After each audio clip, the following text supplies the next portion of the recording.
Mga palangga, na lahat ng infrastructure projects sa Congress ay dumadaan sa kamay ni Zaldico Langot, Congressman Zaldico Langot, at Congressman Edwin Guardiola, bagong pangalan to, Congressman Edwin Guardiola, and Congressman Momo.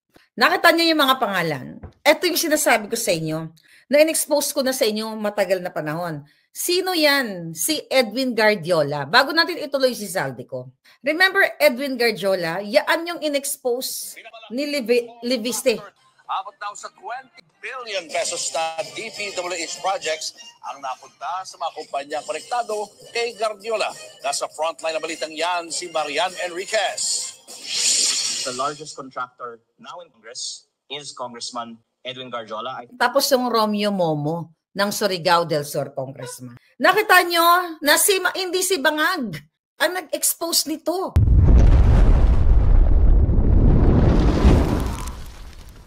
Si Maharlika. Kaya nga misvindicated tayo, kaya ako kinakason, gusto kong patayin ni Marcos Jr. dahil ako ang unang nagpasabog nito. Napag-alaman ng Billionaire News Channel na higit 1 bilyong pisong kontrata ang nasungkit ng kumpanya ng pamilya ng isang kongresista mula 2017 hanggang 2024. Ang ngayoy congressman ng unang distrito ng Surigao del Sur. Siya si Congressman Romeo Momo. Kasi ipinapakita ko sa inyo yung timeline ng pag-expose ko sa inyo. And also, naka-preserve kasi yung mga documents, yung mga information dito sa akin.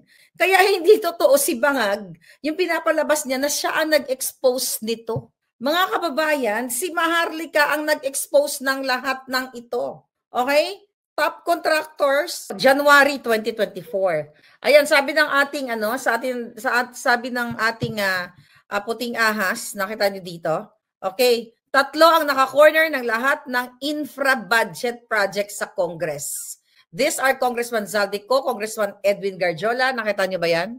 Ayan, no? Tela, basahin ko muna. Zaldico, Congressman Edwin Guardiola, and Kong Momo. All these 3 are not even regular members of Congress, elected by the people in a specific district but mere party list representative. Okay?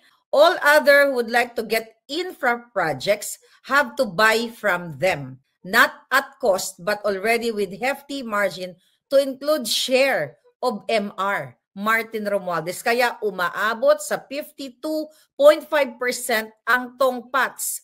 Kasi siyempre, magdadagdag din yung congressman na bumili ng project. From these 3, si Momo at Guardiola at long-time partners na at bagman ni Secretary Manny Bonoan na tumakas na. Kaya alam na nila ang lakad sa DPWH. At kaya kaya sila inatasan na mag-handle ng infra bukod pa sa marami na talaga silang pera. Si Guardiola ay may mansion somewhere in LA in exclusive community on top of a hill overlooking the beach. 'Di ba? Lumabas din ito. Ayan yan mga palangga, yung mga information na yan. Okay? So pinapakita ko sa inyo yung timeline sa inyo. Balikan natin kung ano sinabi ni Marlica. May sinabi pa siya na kailangan natin marinig. Infrastructure projects sa mga kamay nila dahil sila po ang kasabwat. Ayon sa ating puting ahas, inaatasan ni Lisa Smugs, ni Tambaluslos, ni Sandro na magnakaw, hubasin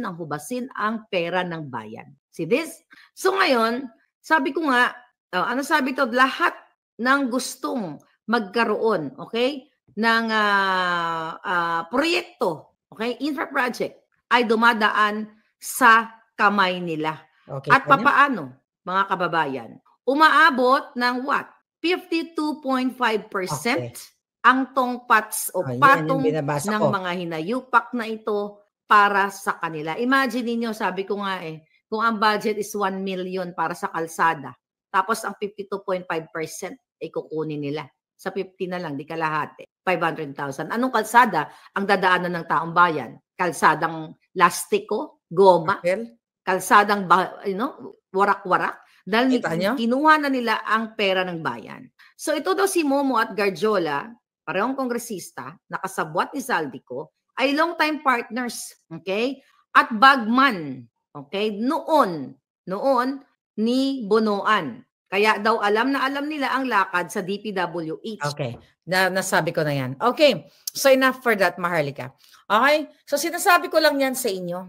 Okay? Sinabi ko sa inyo yung timeline. Ulitin ko, hindi si Marcos Jr. ang nagpasabog niyan.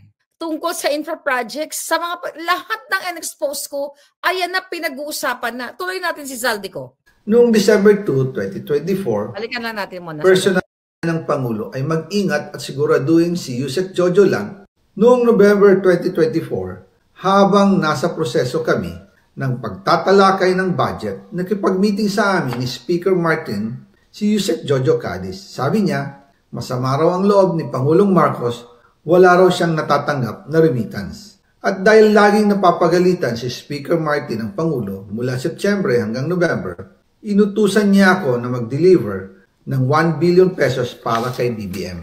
Ayon pa kay Yusek Jojo, nang ipaalam niya ito sa Pangulo, ang utos sa kanya ng Pangulo ay mag-ingat at siguraduhin si Yusek Jojo lang ang maghahatid. Ang instruction po sa akin ni dating Speaker Martin Romualdez ay dalhin sa number 30 Tamarin Street, South Forbes Park at ibigay kay Yusek Jojo Cadiz dahil ito raw ang drop-off point na malapit sa bahay ng Pangulo. Sinabi rin po sa akin ni Speaker Martin Romualdez na si PBBM ang nag-utos sa kanya na bilhin ang bahay sa number 30 Tamarin Street para gamitin bilang bagsakan at imbakan ng pera mula sa mga SOP, collection at deliveries na para sa Pangulo. Noong December 2, 2024, personal kong i-deliver ang 200 million kay Yusek Jojo Cadiz sa number 30 Tamarin Street, South Forbes Park. Ayon sa kanya, dadalhin daw niya ito sa bahay ng Pangulo sa number 41 Nara Street, South Forbes Park. Kasunod nito, noong December 5, 2024, muli akong nag-deliver ng 800 million sa parehong address at Yusek Jojo Cadiz pa rin ang tumanggap. Sabi niya, iyon naman ay dadalhin sa bagong bahay ng Pangulo sa South Forbes Park. Sa kabuuan, 1 billion pesos ang personal kong naihatid. Ako mismo ang nagbigay ng pera, kasama ang aking driver at mga tauhan. At lahat ito ay base sa direktang utos ni Speaker Martin Romualdez. At yan po nabuo ang kabuuang halagang 56 billion na ipinadala mula 2022 hanggang 2025. Pero kahit na i-deliver na ang 1 billion pesos para kay Pangulong Marcos at kahit na naisama na rin sa 2025 budget ang 100 billion pesos insertion sa pamamagitan ng BICAM Committee, ayon mismo sa utos ng Pangulo, nagagalit pa rin daw si BBM. Teka mo, sobrang suga pa. Okay, that's it. May part 2.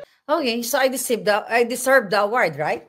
Miss Vindicated, totoo ang lahat. Mga kababayan, grabe, karumal-dumal, kulang na, sabi ko nga, kulang ang bitay sa mga hinayupak na to. Kay Marcos Jr., kay Tambaluslos, sa lahat sila, kaya si Zaldico ay gusto nilang gurgurin. 2022 pa lang, ini-expose ko na sila sa inyo.